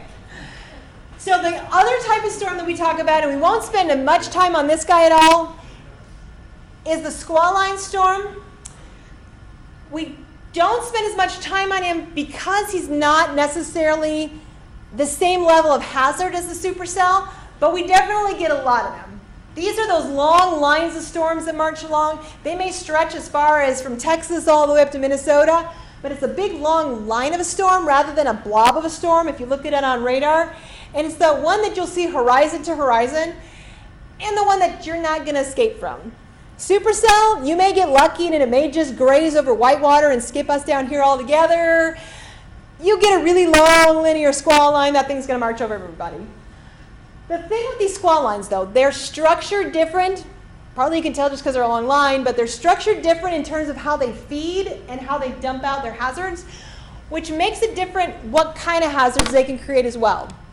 They can create heavy rains, definitely. They can create some hail. They can create some tornadoes, not really big ones. They're usually a smaller end, kind of little spin-up sort of thing. They've crept up there in the EF2s or higher before, but these aren't going to produce your monstrous EF4, EF5 tornadoes. What these guys are going to produce that we're most concerned about, in addition to heavy rain, is going to be strong straight line winds. These buggers pack a lot of wind with them. Now, when they're feeding, what you're going to see, come here, okay, is this long line of a storm that's marching towards you, and you may see actually pieces of the storm coming out ahead of it. You may see what looks like a shelf rolling toward you. You may see what looks like a rolling cloud, like just sort of doing this toward you. But you've got a front end of the storm that's marching towards you, and what it's doing is it's pushing ahead cool, windy air, cool, fast-moving air ahead of it, and that's scooping down under warm, moist air and just kind of snow plowing it or shoveling it right up into the face of the storm. So it's actually feeding from the front by scooping and pushing that warm air up into the front of the storm. Sometimes they'll have a lot of junky out hanging underneath them, but usually they have some kind of cloud that's coming out in front of it, whether it's that shelf cloud or roll cloud. That is your clue to get ready. Because what you'll find a lot of times with the storms, and you've probably experienced this, is you're looking off in the distance, you see clouds, okay, it's going to rain, we got storms coming this way, and all of a sudden, whoom, that big gust of wind comes blasting over you before the first raindrop ever falls. Because that's the way that storm is feeding. It's pushing out that blast of wind ahead of it and scooping all that nice fuel up into the storm. Kind of hard to see with the lights, but can you kind of make out that ribbony, bacony sort of front to the storm? Sort of along the front line there, that shelf cloud as it's moving toward you. Is that something you guys have seen before? Kind of familiar? Yeah? Some of you guys are fading. So yeah, you just see that shelf or that wall that comes out ahead of it first. Not to be confused with a wall cloud, and some people do sometimes say, oh, wall clouds, right, wall, there's a wall. Yeah. Like Chance has said before, he wishes they could have renamed the wall cloud, because this guy looks a lot more like a wall than a wall cloud. But yeah, it's the shelf cloud rolling toward you. Where we get especially concerned, now these can pack some good straight line winds, but where we get especially concerned is when you've got that long line of a storm that's been marching along, and suddenly it starts to kind of pucker out to the front, or starts to actually bow out to the front. That bowing segment, or that point where that storm starts to curve, is where we've got faster and faster and faster wind speeds happening. And if you look at it on radar, so imagine this was at one point a really long strip down the radar, and now suddenly we've got a little notch at the back, and we've got a bulge at the front. And what's happening is that there's some winds from the upper level that found a nice little chute, or a nice little path to come down. And they've come plunging down along the backside of the storm and are blasting straight out, because they've just found a nice little easy access. And so somebody way at the top of that storm, or way at the bottom of that storm, may be getting 40, 50 mile per hour wind gusts. There's no rule, but let's just say in this case, 40 mile per hour wind gusts. And let's say the guy right on that black line that was drawn in there, right at the bowing segment of the storm, he may be getting 70, 80, 90 or more mile per hour winds. So the significant damage, or the biggest risk for significant damage, is going to be right in that bowing portion of the storm. Not that you can do a whole lot about that other than be in shelter. If you're in the path of that bowing segment, just kind of hang on, get ready for it. This little radar image shows a much more short-lived one, but if you saw where it started over in the corner, we had some individual little cells that eventually merged together, and by the time it got about south of Wichita to southeast of Wichita, it all merged together, and it actually was creating a nice little curve. And that would happen to be a storm that had started bowing. And when you're hearing meteorologists talking about your weather risk, you will hear a lot of the times that they'll talk about both kind of storms happening in one night.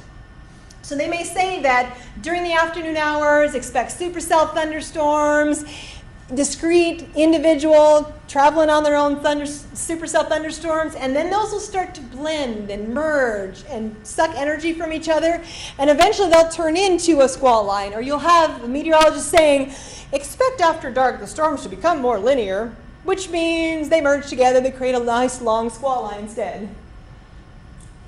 Another safety moment. Look at lightning for a minute.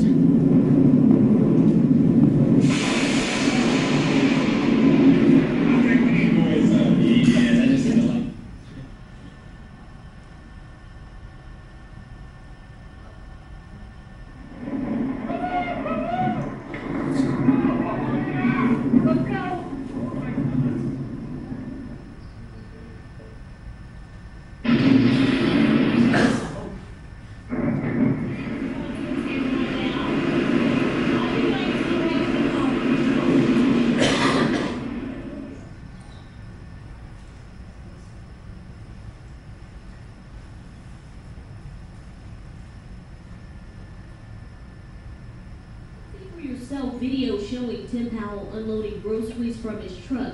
His wife was inside the car helping him, and his youngest son walking the porch nearby. Then a flash of lightning. I wasn't hearing anything else after that, because apparently it knocked me to the ground when I fell to the ground. Tim's wife hopped out of the car to help him, dragging him inside and calling 911. She did this despite being hit by lightning herself. I refused the ambulance. I didn't take her around the ambulance. They had strongly advised me to go to the emergency room to have the CAT scan. So a guy got struck by lightning, and he refused the EMS because he didn't want to go by ambulance. Probably should go by ambulance if you get hit by lightning. Just a suggestion. Did anybody actually see him take a direct hit, though? Did it look like he got straight on lightning bolt to the head or anything? Now, more likely it hit his car and then got to him. Do you have to be actually underneath the storm to get hit by lightning? Now, any idea how far out lightning can strike outside of a storm? 15 miles. It's at least 10 miles. They've had lightning strikes reported greater than 10 miles away from the base of the storm. So when you see that beautiful storm cloud out in the distance and the lightning bolts arcing all through it, when you start to see flashing around you, it's time to take cover whether that storm's got to you or not, because that lightning can get to you long before the storm actually shows up. Upper picture. What feature are we looking at there? Anybody recall? Wall cloud. How about that ribbony bacony thing at the bottom? I heard somebody whisper it. Did I hear shelf cloud? Yeah, wall cloud and shelf cloud. So the upper one is what kind of a storm? A supercell or a squall line? Supercell, yeah. So which makes the bottom one a supercell or a squall line? Oh, you owe me a hat. And I didn't bring any giveaways. I'm not following in Jim's legacy very well, am I? All right, our very last little section we're going to run through just talks about if you're actually going to report weather to anybody, whether it's report it back to your supervisor, report it back to 911, non-emergency, to the weather service, to us, whatever the case may be, what are some things you need to know? Well, very first thing you need to know is you need to know where that storm is and where it's going, and you need to position yourself somewhere where you're not at risk, and preferably not in the path of it. So spotter positioning is one of the most important things, and when you have a safe position, you also need to be evaluating in determining your safe position. Is this a strong storm or is it a weak storm? Is it moving towards me? Is it moving away from me? What kind of hazards am I concerned about? Is this storm going to drop a whole bunch of large hailstones in my vehicle? Maybe I shouldn't be out in it. Is it producing a lot of lightning? Is there a tornado potential? Is there a strong wind potential? And once you know that you're in a safe position, then you need to evaluate, is there even anything worth telling anybody? Do I need to tell somebody, hey, it's raining a little bit on my vehicle? Or do I need to tell somebody, hey, I see a funnel cloud descending and it looks like it's about to land on City Hall? Might want to tell somebody that. When you're talking about spotter positioning, now, dealing with a supercell thunderstorm, assuming this is that same storm we were looking at on radar earlier, where remember we said it's kind of blurring out to the front is the anvil, and the further back you get is the heavy rain and hail, and then you get down to that little curlicue at the bottom, that hook echo, and that's where our rain-free base and our tornado threat is. So assuming that's that same picture and it's all moving that way, our best positioned guy is that guy down there at the bottom, because what he's got is he's got the rain to his right, the rain-free base to his left, which means that storm's going this way, which means it's going away from him, correct? Now the guy that's up at the top, it's moving away from him as well, but the way that he's looking into the storm, if it does drop a tornado, that gray tornado will probably be silhouetted against gray rain, and he may or may not make out what's going on. The little guy down there on the other hand, because of the way he's angled, he'll see rain-free area and a real distinct funnel against bright skies separated from that gray rain and hail that's coming down. So he's just going to kind of follow along the storm. What's his problem? What's wrong with his position? Yeah, he's eventually going to be the path of it, and he's not going to see a whole lot because the rain's going to get him first. He's not going to see what's coming. That guy, what's his problem? What's his vantage point right now of the storm? Oh, the worst part of the storm. Yeah, exactly. Uh-oh. So, not those other positions. Now, this guy's got proper positioning, but what he's seeing is quite a distance out. So he's in that 10, 20 mile or more distance out from the storm, depending on how high those storm tops are. So he can definitely see some upper features, which is good, because now he can tell which way it's going. He can tell we got an overshooting top, a backshot anvil, we got a strong storm, that's great. But he can't report a lot in terms of what's going on underneath the storm. But on the flip side, we don't want to get so close and so far under the storm that all you're going to know is that it just landed on top of you. So not that either. How many of you guys have heard of a spotter, or actually a chaser, named Pecos Hank? Anybody heard of that name before? What's the name? Pecos Hank. Pecos Hank makes a whole lot of videos as he kind of chronicles his adventures in storm chasing. And Pecos Hank knows his stuff, but he takes a few more risks than we'd like probably any of you guys to take, but turns out creating some really great video for us. So this is one of Pecos Hank's adventures. Spaces void of trees offer excellent visibility, often providing views of tornadoes. At that point, not bad positioning. Ample time. And he's got, he can actually see what's coming down out of the storm. But now what's wrong with this positioning? What's in his way? An army of high precipitation tornado. What's kind of blurring his view? Trees, yeah. Unseen horrors would come crashing through the trees without a second's warning, made pushing forward. And unfortunately, now he's got himself kind of positioned in front of the storm. On the other side of his base. Screw this on the ground. Okay, so he makes a smart move, Circulation. gets around to the back of the storm instead. And what was in the storm?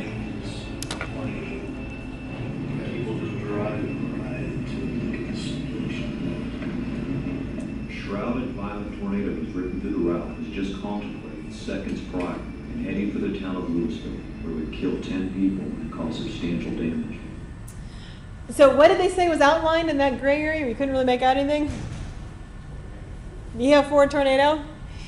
So another thought when you're doing spotting is what's around you that's going to obscure your visibility. When he went through that narrow little road with all those trees beside him, and he was right next to the core of the storm, that was an awful risky time to be taking a route where you have absolutely no visibility to the sky anymore. So be thinking about that as well.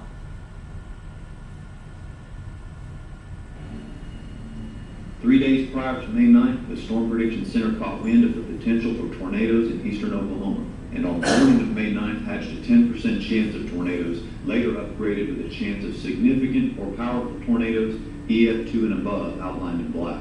At 2:30 p.m., a tornado watch was issued, and at 3:09, an isolated cluster of cumulus clouds were evident on satellite imagery with precipitation revealed on radar. For storm chasers, the target area was a no-brainer, but there was something in the target area of great concern.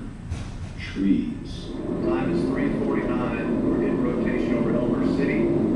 This thing looks like it wants to produce early. Thinking the storm was going to mess around. This lightning is not tornado warm. Wrong. It's not tornado warm.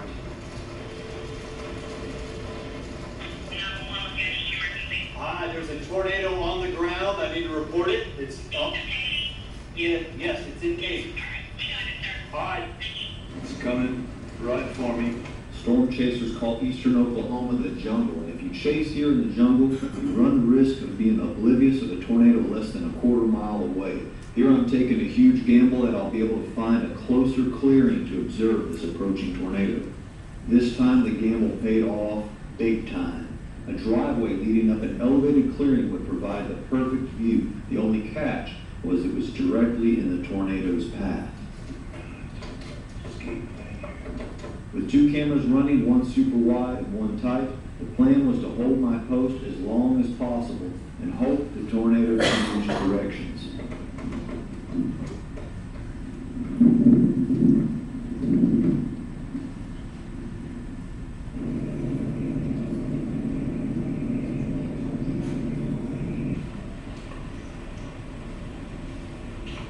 The turbulent roar of the tornado becomes audible as it creeps closer.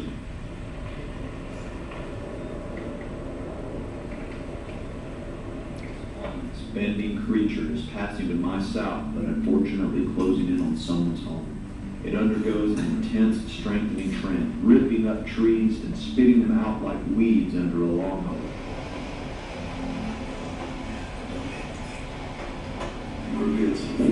And in seconds, someone's home is obliterated and scattered 100 meters into the air.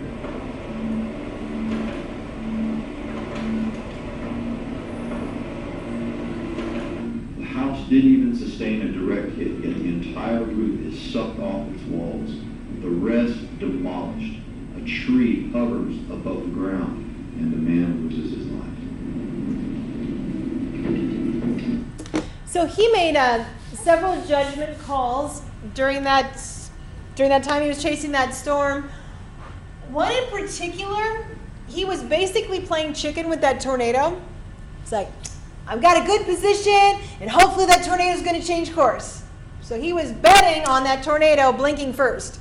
Probably not a good tactic when you're trying to stay safe from a tornado. I guess it worked out well for him getting good video. Did you notice, though, that tornado, even though it started out doing a traditional from the southwest to the northeast path, how it did actually take a turn? He got lucky. Because he initially was saying, yeah, it's coming straight toward me. There is that traditional thought that tornadoes do move typically southwest to northeast. But like we mentioned early on about like the Nickerson tornado and the Eureka tornado that actually moved the opposite direction, well, not quite opposite, but northwest to southeast, tornadoes don't have to follow any kind of rule whatsoever. They go wherever they please. You get some of these stronger, more wrapped up, more powerful storms, and they will, a lot of times, become right turners, where maybe they were going southwest to northeast, and then they take kind of a right turn. That does happen, and you will see that phenomenon, but there's no guarantee. There's also no guarantee that a tornado, once it starts on a path, is going to keep going on that path. They've looped in on themselves. They've made kind of wavy patterns. They've gone absolutely opposite directions. So don't ever assume a tornado's going to commit to that southwest and northeast path.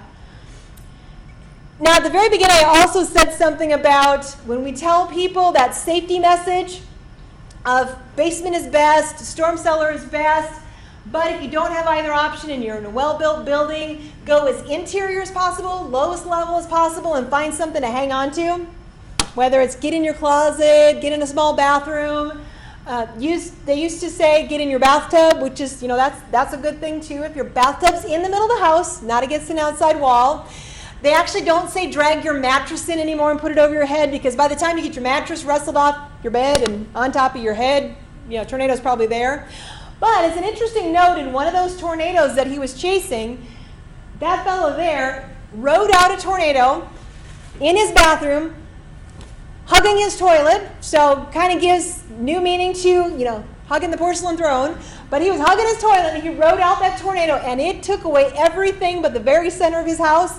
He rode it out, fortunately survived without a scratch, but good example of if you shelter as interior as possible, lowest level as possible, and you hang on to that toilet, you can outride a tornado.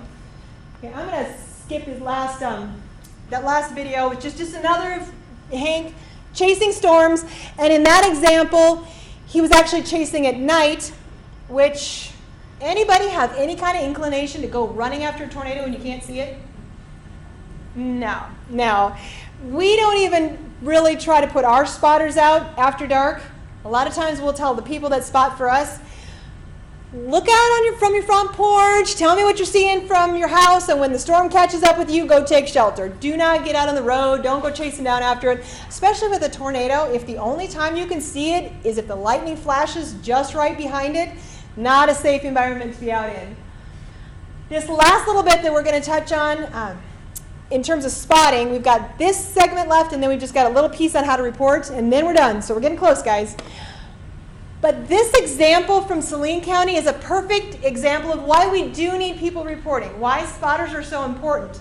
That tornado that I mentioned early on, that EF3 that went through Saline County in October, out of peak season, not when we were expecting it, actually was not one that forecasters were even expecting to happen. When they were watching that storm, it wasn't looking really impressive on radar. It was kind of a weak signature. They're like, I don't know, maybe some rotation. Not so bad. They weren't really that stressed about it. But then they started getting reports from their spotters that, hey, something bad is happening with this storm. And the storm actually ended up producing an EF3 tornado, which tornado standards, that's a pretty hefty little bugger. So had those spotters not been on that storm, kind of hard to say at what point it would have been warned, and if it would have been warned. Because it did get warned, there were no injuries, no fatalities, and really the Weather Service credits the fact that they got those spotter reports in that led to that warning being issued when it was. Now, this is a nice little view of that tornado, and you tell me if that's something that somebody needs to know about. That's a pretty decent little twisty cloud, isn't it? If you see down the bottom picture, you got your spotters positioning, looking up at the storm. Beautiful angle, beautiful view of that tornado. If you see that and you know there's not a tornado warning currently issued, probably somebody needs to know about it, don't they? Well, another reason that they did not end up having fatalities and injuries could partly be credited to the fact that this storm was actually going largely over rural areas. This is an overflight of the path of the storm itself. And if you look, okay, so it wasn't going through a heavily populated area. It's not going into Wichita. It's not going into Andover. It didn't hit Salina. It's mostly open country, fields, things like that. So that's probably why we didn't have any injuries, right? Didn't hit anything. Nobody really needed to know about it. Well, until you take a slightly closer view of one particular track. So here's where the storm was tracking. And what was right in the path of that storm? This house, which looked really pretty in the before pictures, not so much in the after pictures. How important was it to the people who lived there that that warning get issued and that word get out? Pretty important, right? So we're cruising along. So we got one little house, but that's all right. The rest is all farm ground. Just open area. Nobody really needs to know about it. Hang on, we correct our drone path.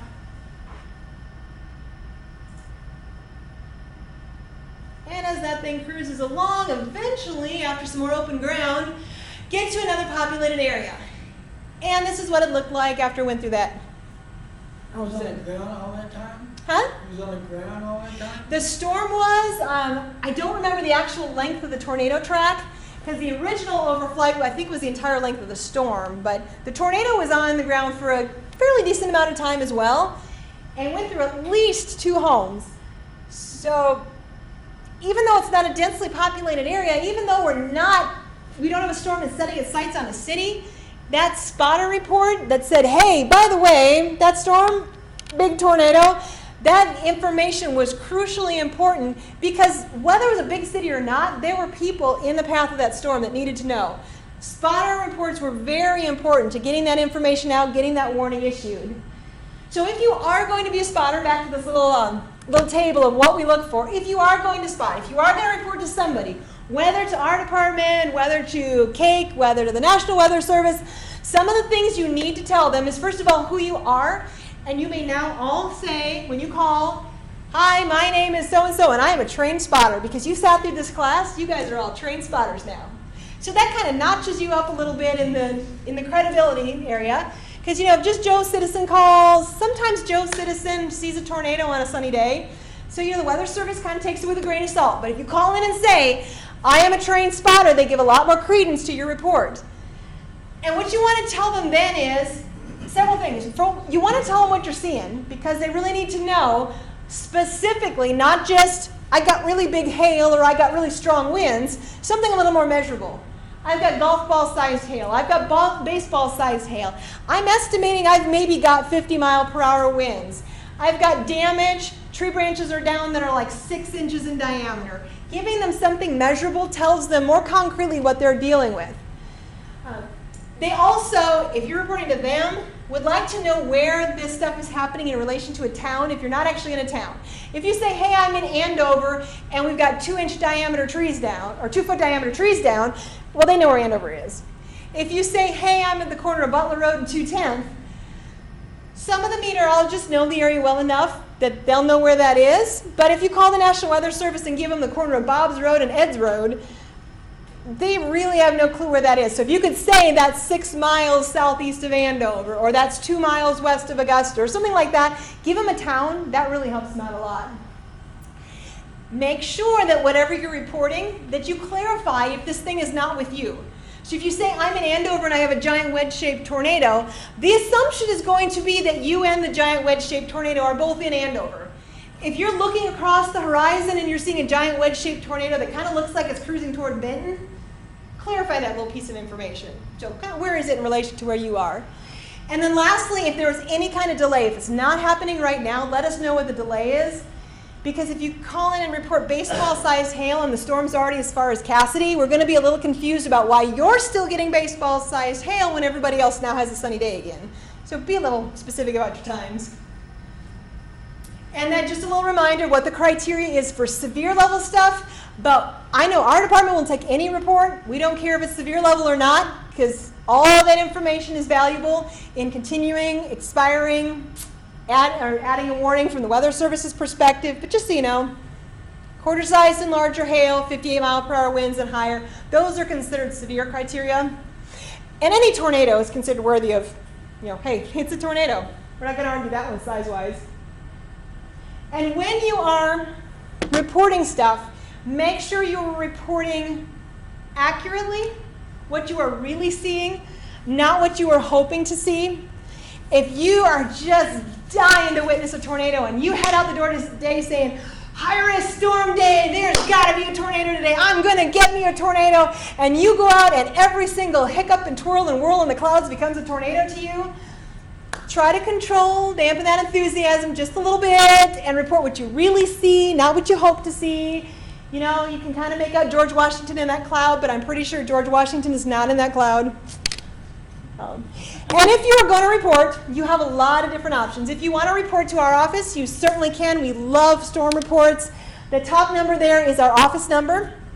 It is not a 24-hour number, so if it's a marginal storm at 2 o'clock in the morning, I'm not going to drive into the office for a marginal storm at 2 o'clock in the morning. If it's a really nasty storm at 2 o'clock in the morning, if I'm not there already, I'll be there shortly. So then you can go ahead and call that number. If you have the public safety radios or an ability to scan them, if you just even want to listen to what we're up to, our channel that we do weather operations on is called EMA Ops. So report to us on that, or for your own enjoyment, you can scan it as well. The communications number there, since this is the presentation we give all over the county, that's actually Butler County's communications number. You can call them. They'd be happy to talk to you too, but locally you might want to call Andover's communications and just let them know, hey, can you tell somebody? Because they'll relay stuff to us if you have hail reports, wind reports, that kind of stuff. They'll relay it to us. Again, unless it's a life-threatening emergency, resist the urge of dialing 911 to say that you had a hailstone laying on your deck. And then for the National Weather Service, if you want to report directly to them, they have asked us to point out that their 1-800 number there was intended for storm reports, not that, hey, NWS, I'm going to have a family barbecue this weekend. Can you guarantee me it's going to be bright and sunny? Just checking. Save that number for storm reports.